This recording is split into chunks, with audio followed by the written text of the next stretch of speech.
Good evening, everybody.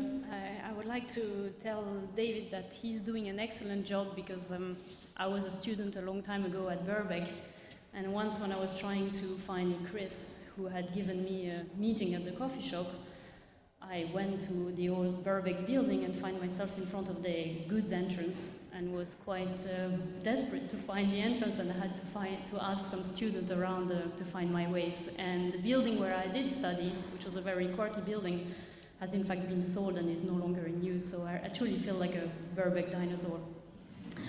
A little bit about my story. So 20 years ago, I was a student in economics and finance in Paris, but I knew all too well that Paris was nowhere on the financial map of the world, and there was one place where I really wanted to be more than anything. It was London.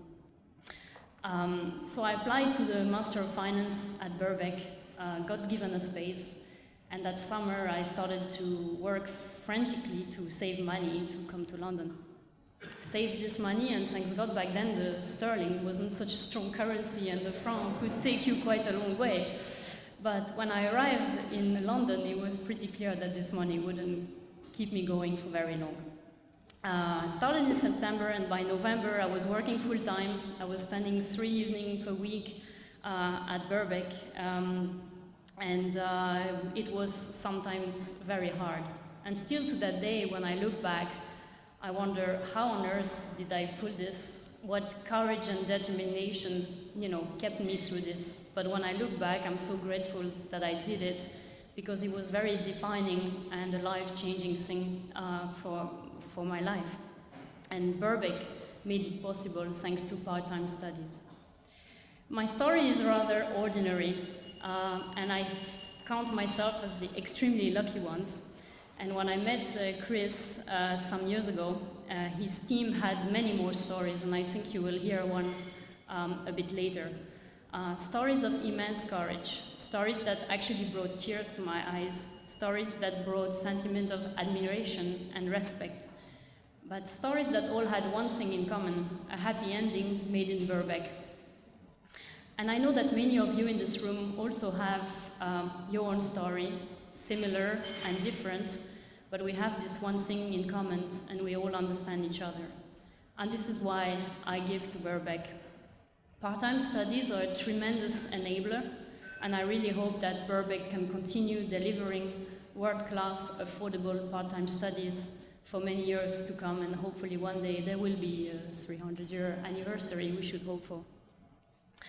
As a former student, I feel I ought to give back to Birkbeck, and I think the fundraising team will tell you that no amount of money is too small, and we are together the strength of our university. I'd like to also mention something. I recently came back to London. I had been away to Switzerland for 5 years and started working for a firm whose headquarters are in California. And week after week, I find myself stuck in meeting at 8, 9, 10 p.m. Coming here tonight was almost, for them, they thought, but hey, it's only midday, like where are you going?